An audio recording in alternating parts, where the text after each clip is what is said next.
All right, a bunch of you guys have been asking about how this whole setup thing works and how the band uses it and so on and so forth. So I'm going to go through an explanation for you guys. So basically, we have power and everything. It comes off this pile at the top. So that would just, you know, or we can plug it into the back. It doesn't make a difference. So for now, I'm just going to do this, just to give you an idea. So power, obviously, to your board.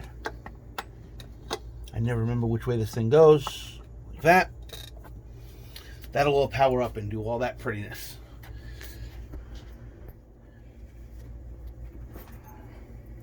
Next, you come out the DI box.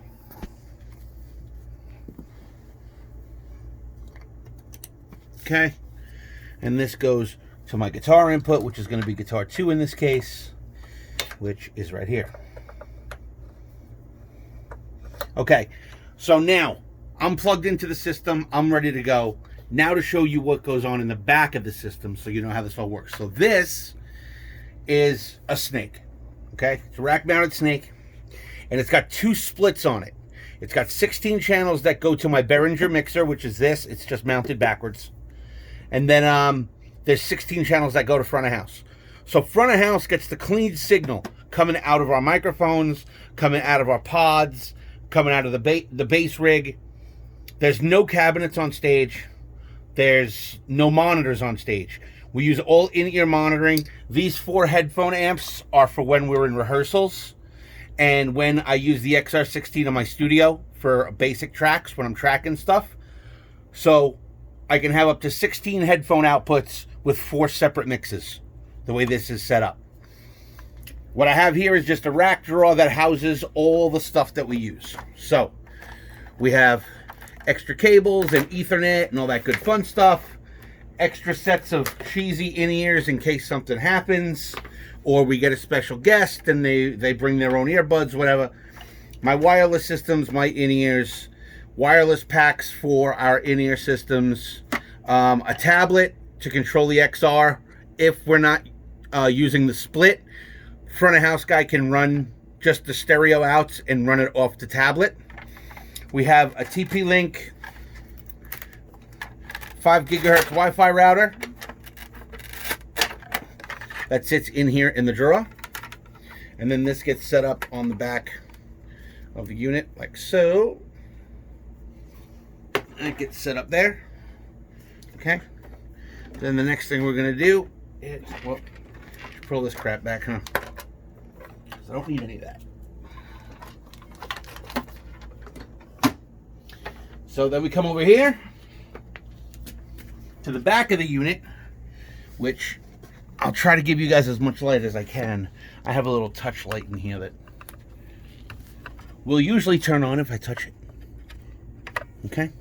So, the way everything flows, if you look down here, is these are the 16 channels coming off the front of the snake that go into our mixer. Okay? So that's what this bundle is right here. That's 16 channels, goes right into the Behringer's channel 1 through 16.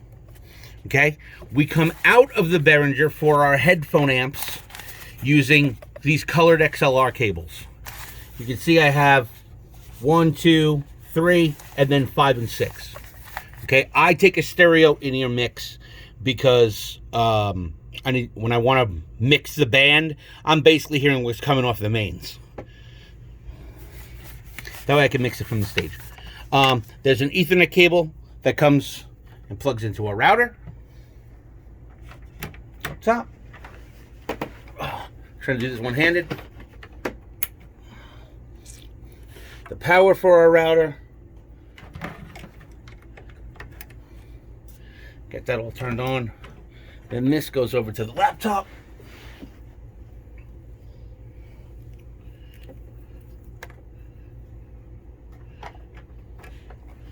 It goes in there. This comes over here on the laptop.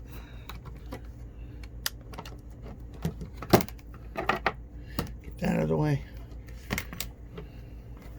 Get that out of the way. Okay, so that's how all that stuff sets up out of the back. Then, this is the 16 channels that goes to front of house. This goes to front of house, taps right off the front of our snake. It's got a 20-foot cable on it. So there's a couple ways we can do this. So we can either plug this directly into their snake if they don't have anything already preset on the stage. Most of the clubs we play already have microphone cables plugged into their snake and all their channels numbered and blah, blah, blah, and all that. So what we do is we just plug in, unplug their microphones from their microphone cables from their microphones and DI boxes and plug them into our stuff here. And when we're done, we go back and reset that for them. That way they don't have to do it. It's just a nice gesture. You know, because everything's normally labeled. If the place doesn't have it labeled, it's their problem. They're stupid for not labeling it. As you can see, I have labels on every connection. Everything's labeled. Drums, bass. That way we know what everything is. It's like that on the snake too. Everything's labeled on the snake, so we know. So then, from here, where we go when we connect, is up in this drawer. Once again, I have the cable that goes to our laptop. So this comes up here like this, plugs into our laptop for the audio interface so we can get playback for our tracks. Put the password in. Okay. Connect to the system. Send the signal from the mixer to the PC, and boom, we're ready to go. So the way we have it split out is our vocalist's ears are on bus 1. Bus 2 is my bass player's in-ear mix.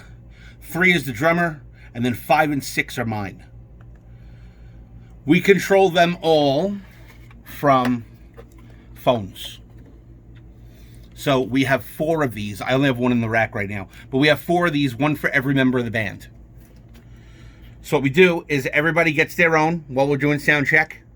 It goes on a little stand that's on their microphone thing, and they can adjust everything that's going on. Pretty simple. And that's pretty much how this is set up. So basically the main thing here is the Behringer mixer. It's the XR18. And then this here, which allows us to do the splits. Everything else is just really for in-ear stuff.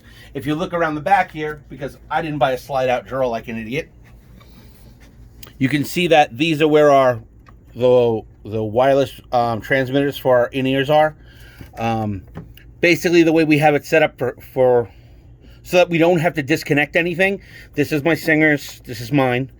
We come into the system from the XR18, and then both of our wireless units have outputs on them, and then these outputs go to the headphone amps. That way we know we don't have to disconnect anything and reconnect it between rehearsals and regular stuff. But other than that, that's all it is. It's like hooking up a regular mixer. The split snake kind of confuses a lot of people. But other than that, I mean, that's really the only thing in here that's not standard. So if you guys have any other questions, feel free to comment below or hit me up on Facebook. You know, comment in the group, whatever. It's all here. Yeah, I know. It looks like a jumbled mess, but I promise you it's not. It's not, I swear. You know, all my cables are like all tied up and out of the way. Everything that I need to get to, I can get to handily and easily. I know what colors everything is. Like, I know this is my bass player's ears. That's my vocalist's ears. This is my drummer's ears. I know these black ones are my ears. Just because I built the system, I know. And they're all labeled anyway. I mean, if you look at them, every one of them is labeled. So we always know where everything is, and we can get in and out of the system super fast. So that'll do it. I mean, it used to be that I had the mixer flipped around in the front and didn't have the back facing forward, but it was just really sloppy and ugly, and I had all those loop cables coming out over here. You couldn't see the bottom snake, so I just spun the mixer around and mounted the rack ears on the back. That's all I did. So if you guys have any questions, let me know. Peace.